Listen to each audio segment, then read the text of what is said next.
Making difficult decisions is never easy, is it? And when we have never-ending options, as well as the complexity that they foster, it makes us feel that sense of stress and overwhelm. So in this video, I'm going to share with you 4 steps to saying bye-bye to overwhelm.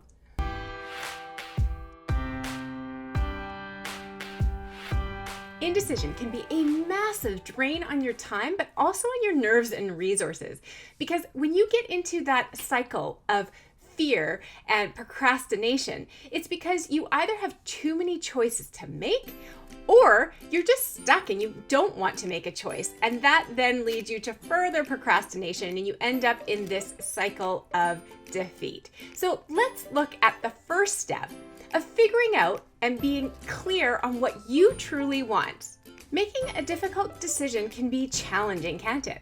So make a list of your options and weigh out the pros and cons, because you have to get clear on the outcome that you want to reach. What do you hope to achieve and why?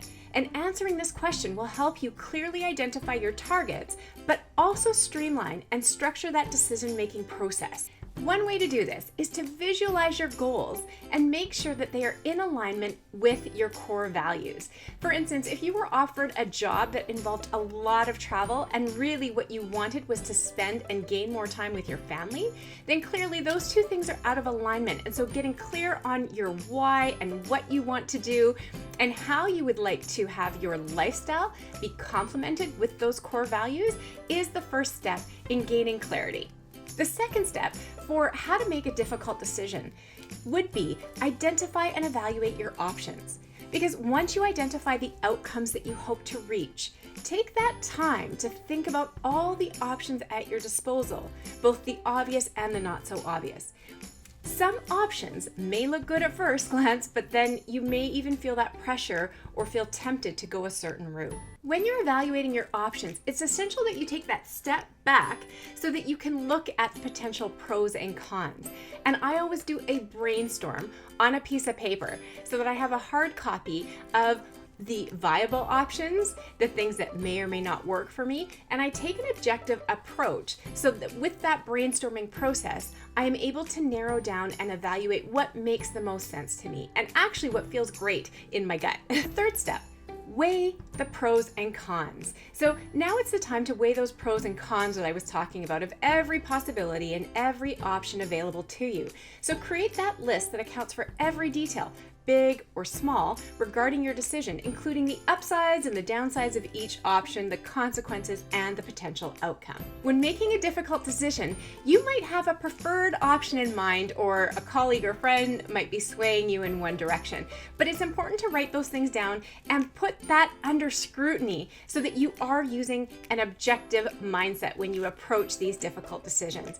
One of my most recent difficult decisions was that I had a few opportunities in different contracts to either take on or to massage that would work my schedule better. And so I really had to write every single thing down and work it so that it fit with my core values, so that I had the pros and cons objectively laid out and under scrutiny. And then I felt so good with the decisions that I most recently made. The final fourth step to say bye-bye to being overwhelmed is assess the outcome and revise as needed.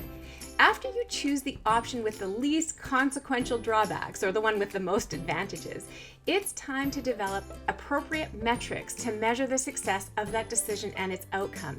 If the result is not as satisfactory as you had anticipated, then you can always revise your plan and fine-tune your strategy as needed. With that said, not every decision you choose will prove to be the most successful or worthwhile. But really, it could be a complete failure, and it's how you actually deal with your mindset and approach these failures, if that's the case, that will determine your outcome and your altitude in life. Really taking it as a learning process, because every decision you make isn't going to be perfect. We are all flawed by being human. And so really learn to take a proper process, use these 4 steps in your decision-making process to help you with difficult and tough decisions when you're making them. And I hope this will allow you to stop agonizing over decisions and make them more easily approachable with this 4-step process. If you've liked this Mindset Monday, please head over to my website at www.amanda-desilva.com/newsletter, because each week I will send out a new activity, a new video, or a new blog, and I'm going to switch it up every week to keep it exciting and something that you're looking forward to. I'd also love if you could click below where you see subscribe, so you are subscribed to my YouTube channel. That way, every time I upload a new video, you are alerted and you can watch it and comment. I really appreciate all your comments and your time, and thank you for watching this video.